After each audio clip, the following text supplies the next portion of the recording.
महाराष्ट्र सरकारच्या महिला आणि बालविकास विभागाकडून राबवल्या जाणाऱ्या मुख्यमंत्री माझी लाडकी बहीण योजनेचा ऑक्टोबरचा हप्ता आजपासून मिळणार आहे। ऑक्टोबर महिन्याचे 1500 रुपये कधी मिळणार याकडे सर्व पात्र महिलांचं लक्ष लागलं होतं। त्यांना या निमित्तानं दिलासा मिळालाय। महिला आणि बालविकास मंत्री अदिती तटकरे यांनी ऑक्टोबर महिन्याचा हप्ता जारी करण्यासंदर्भात माहिती दिली आहे। याचवेळी पात्र महिलांनी मुख्यमंत्री लाडकी बहीण योजनेची केवायसी पूर्ण करून घेण्याचं आवाहन अदिती तटकरे यांनी केलंय।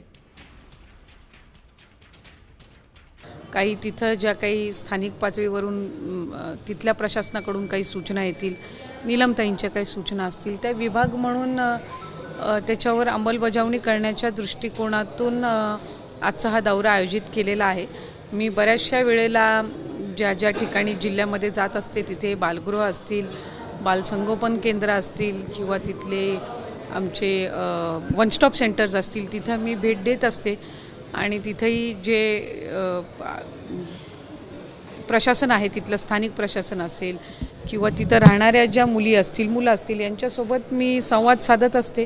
त्यांच्या काही अडीअडचणी असतील तर त्याही आम्ही त्या निमित्ताने जाणून घेत असतो।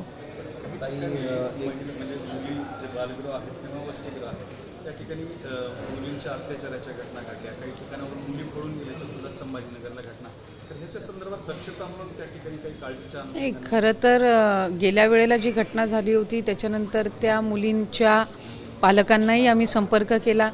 काही वेळेला काही खरं तर तिथल्या प्रशासनाच्याही काही वेळेला चुका नसतात, काही वेळेला तिथल्या प्रशासनाच्याही चुका त्या निमित्ताने असतात। पण साधारणपणे बालिका किंवा मुली तिकडे सुखरूप राहिल्या पाहिजेत, त्या चांगल्या पद्धतीने तिथं सुविधा मिळाल्या पाहिजेत, ज्या बेसिक कम्युनिटीज त्यांना तिथं देणं आहे ते मिळणं असेल, ह्या सगळ्या गोष्टींकडे अधिकाधिक दक्षतापूर्वक बघण्याचा विभाग म्हणून आम्ही प्रयत्न करत आहोत।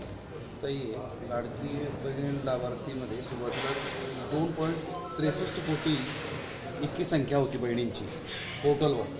आता ती पोर्टलवर केवळ 1.6 कोटी दिसते, म्हणजे जवळपास 1.5 कोटी लाभार्थी गेले कुठे? ज्या गोष्टीचा तुम्ही उल्लेख करताय ही कुठल्या तरी एका रँडम पोर्टलनी फेक तयार केलेली बातमी आहे आणि माझी प्रसार माध्यमांना मनापासून विनंती आहे की आपण एखादी गोष्ट आपल्या वर्तमानपत्रामध्ये किंवा आपल्या माध्यमांच्या चॅनल्सवर दाखवत असताना त्या गोष्टी क्रॉस व्हेरीफाय करणं आपण फार गरजेचं आहे। हे 1.5 कोटीचं रजिस्ट्रेशन तुम्ही दाखवताय हे गेल्या वर्षीच्या जून जुलैचं आहे आणि आपण कुठल्या तारखेची बातमी सर्क्युलेट करतोय, कुठल्या तारखेची बातमी आपण आत्ता प्रसिद्ध करतोय, ह्याला कुठंतरी सगळ्या गोष्टीचा एक अभ्यास त्या निमित्ताने झाला पाहिजे। कारण आपण लोकांपर्यंत चुकीची माहिती पोहोचवतोय, विनाकारण पोहोचवतोय।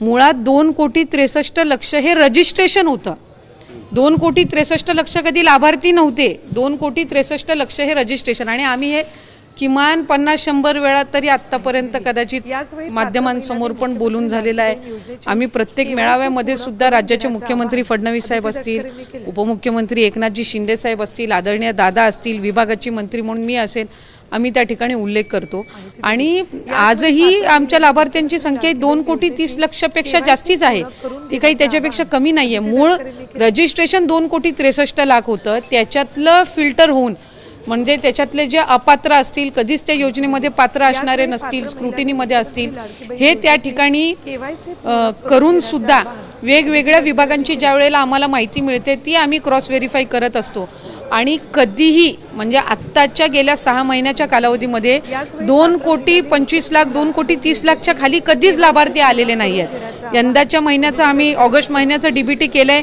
त्याचाही आकडा आम्हाला त्या ठिकाणी 2-3 दिवसामध्येच येईल। त्याच्यामुळे माझी माध्यमांना विनंती राहील की आपण ह्या सगळ्या अशा पद्धतीच्या बातम्या आपण न्यूज चॅनल्स किंवा अशा पद्धतीचा संभ्रम निर्माण करण्यापेक्षा त्याची वास्तविकता आपण बघून घेणं ही नक्कीच गरजेचं आहे। पडताळणीनंतरचा आकडा काय आहे आणि पडताळणीमध्ये याचवेळी पात्र महिलांनी मुख्यमंत्री लाडकी बहीण योजनेची केवायसी पूर्ण करून घेण्याचं आवाहन अदिती तटकरे यांनी केलं। एक तर निकष जे आहेत ते लाडकी बहीणचे कधीच बदललेले नाहीत, सुरुवातीपासून जे निकष आहेत ते त्याच प्रमाणामध्ये आहेत। प्रत्येक विभागाकडे आपापली एक रजिस्ट्रेशन असतं, प्रत्येक विभागाकडे आपापला एक डेटा असतो, जसं अन्न व नागरी पुरवठ्याचा आहे किंवा कृषी विभागाचा आहे किंवा माहिती व तंत्रज्ञान विभागाचा असेल, परिवहन विभागाचा असेल, हा जो त्यांचा डेटा असतो याचा कुठल्याही दुसऱ्या विभागाला ॲक्सेस असण्याचं काही कारण नसतं. त्याच्यामुळे महिला व बालविकास विभाग म्हणून आम्ही वेगवेगळ्या ज्या काही विभाग आहेत त्यांच्या ज्या योजना आहेत त्यांच्याकडून त्यांचा डेटा हा मॅच करण्यासाठी मागत असतो आणि ही रुटीन प्रोसिजर आहे, ही सगळ्या योजनांमध्ये होते. फक्त लाडकी बहीण योजना ही सुरुवातीपासून फारच प्रसिद्ध आहे, ती महिलांमध्ये पॉप्युलर आहे, ती विरोधकांमध्ये पॉप्युलर आहे आणि ती